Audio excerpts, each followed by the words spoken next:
नमस्कार। Voice for blind के समाचार प्रभाग से 15 नवंबर 2025 के साप्ताहिक समाचार, जिसे अनीता शर्मा द्वारा ध्वनांकित किया गया है।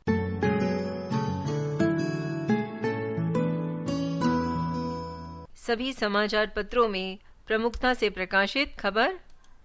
15 साल बाद फिर ऐतिहासिक जनादेश।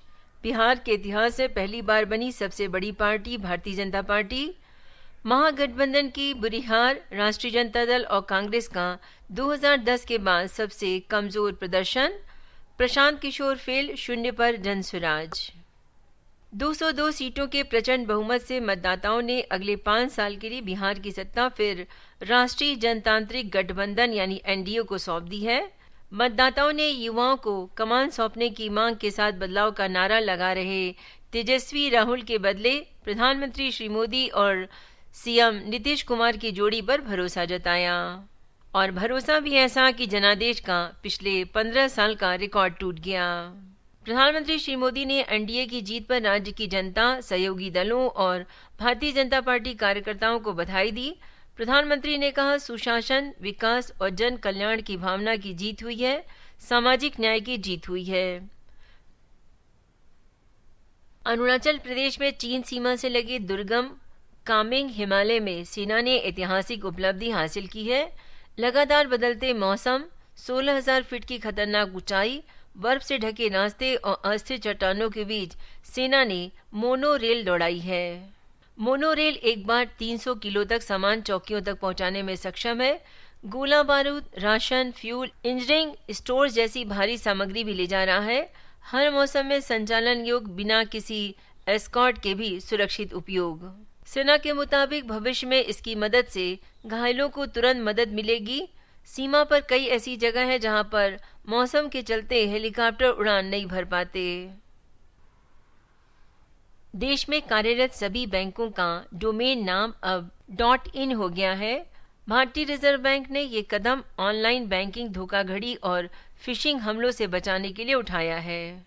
गौरतलब है कि पहले धोखेबाज .com या .in जैसा डोमेन लेकर बैंकों जैसी दिखने वाली नकली वेबसाइट बनाकर लोगों से पैसे ठग लेते थे, लेकिन अब ऐसा नहीं हुआ क्योंकि बैंक .in एक सुपर सिक्योर डोमेन है जिसे सिर्फ आरबीआई से मंजूरी लेने वाले बैंक और वित्तीय संस्थान इस्तेमाल कर सकते हैं।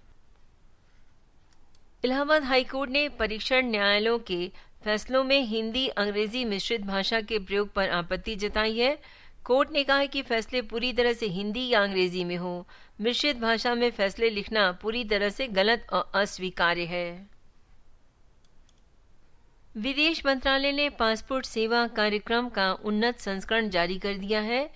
इसमें भारत के नागरिकों व विदेश में रहने वालों के लिए पासपोर्ट सेवा कार्यक्रम, वैश्विक पासपोर्ट सेवा कार्यक्रम व ई पासपोर्ट शामिल है। बिना बाजुओं की तीरंदाज शीतल देवी ने इतिहास रच दिया है। जम्मू कश्मीर की इस धुरंधर को सामान्य तीरंदाजों की भारतीय टीम में शामिल किया गया है। ये अद्भुत और अविश्वसनीय मुकाम हासिल करने वाली 18 वर्षीय शीतल देश की पहली पैरा तीरंदाज हैं। जस्टिस दीपांकर दत्ता और जस्टिस एजी मसीन की पीठ ने जूनियर इंजीनियर पदों पर भर्ती के लिए सिर्फ डिप्लोमा धारकों को पात्र बनाने के उत्तर प्रदेश लोक सेवा आयोग के निर्णय पर मुहर लगा दी है। हाईकोर्ट ने 22 नवंबर 2019 को सुनाए फैसले में कहा था, जब पात्रता सिर्फ डिप्लोमा निर्धारित की गई थी तो डिग्री धारकों को पात्र नहीं माना जा सकता। इसी के साथ सुप्रीम कोर्ट ने यह स्पष्ट कर दिया कि डिप्लोमा और डिग्री दो अलग अलग योग्यताएं हैं। डिग्री को डिप्लोमा का उच्च संस्करण नहीं माना जा सकता। हंगरी मूल के ब्रिटिश लेखक डेविड सेजले को उनके उपन्यास फ्लैश के लिए 2025 का बुकर पुरस्कार प्रदान किया गया है। साप्ताहिक समाचार के अंतर्गत कुछ खेल समाचार। एशियाई खेलों की स्वर्ण पदक विजेता निशानेबाज ईशा सिंह ने विश्व चैंपियनशिप में अपना पहला पदक जीता है। वह 25 मीटर पिस्टल में कांस्य जीतने में सफल रही, जबकि 2 ओलंपिक पदक विजेता मनु भाकर शूटआउट में पिछड़ गईं। भारतीय रिकर्व तीरंदाजों ने एशियाई तीरंदाजी चैंपियनशिप में 3 स्वर्ण, 1 रजत और 1 कांस्य पदक जीते हैं। बी धीरज और अंकिता भक्त इतिहास रचते हुए पहली बार पुरुष और महिला रिकर्व व्यक्तिगत वर्ग के चैंपियन बने। ऑस्ट्रेलिया के खिलाफ T20 सीरीज में शानदार प्रदर्शन करने वाले ऑलराउंडर वाशिंगटन सुंदर को impact player of the series medal के लिए चुना गया है। भारत ने ऑस्ट्रेलिया से 5 मैचों की सीरीज 2-1 से जीती है। बीसीसीआई की ओर से जारी वीडियो में टीम ऑपरेशन मैनेजर राहिल खाजा ने उन्हें यह पुरस्कार दिया। सुंदर ने कहा, ऑस्ट्रेलिया में खेलने का अवसर मिलना शानदार रहा। मेघालय के आकाश कुमार चौधरी ने रणजी ट्रॉफी के प्लेट ग्रुप मुकाबले में अरुणाचल प्रदेश के खिलाफ सिर्फ 9 मिनट में अर्धशतक जड़ दिया। 6 विकेट पर 576 के स्कोर पर बल्लेबाजी करने आए 25 वर्षीय आकाश ने मात्र 11 गेंदों में प्रथम श्रेणी क्रिकेट का सबसे तेज अर्धशतक लगाया। निशानेबाज रविंदर सिंह ने विश्व चैंपियनशिप के पहले दिन भारत का खाता स्वर्ण से खोला। उन्होंने 50 मीटर फ्री पिस्टल में व्यक्तिगत स्वर्ण और टीम रजत जीता।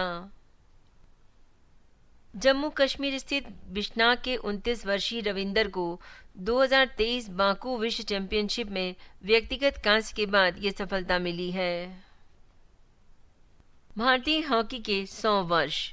भारतीय हॉकी का सफर 1925 से शुरू हुआ था और 1928 के ओलंपिक में भारत ने अपना पहला स्वर्ण जीता था।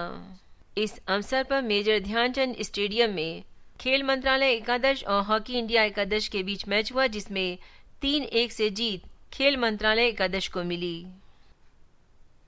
दृष्टिबाधित महिला खिलाड़ियों के लिए प्रथम T20 विश्व कप का उद्घाटन मंगलवार को मॉडर्न स्कूल के मैदान में पूर्व केंद्रीय मंत्री और सांसद अनुराग ठाकुर ने किया। उन्होंने दृष्टिबाधित महिलाओं के लिए पहले विश्व कप का आयोजन भारत में होना गर्व का विषय बताया है। इस विश्व कप में भारत, श्रीलंका, अमेरिका, नेपाल, ऑस्ट्रेलिया और पाकिस्तान की टीमें हिस्सा ले रही हैं। ये विश्व कप भारत और श्रीलंका की संयुक्त मेजबानी में हो रहा है। ओलंपियन निशानेबाज ऐश्वर्य प्रताप सिंह तोमर ने विश्व चैंपियनशिप में 50 मीटर राइफल 3 पोजीशन का रजत पदक अपने नाम किया है।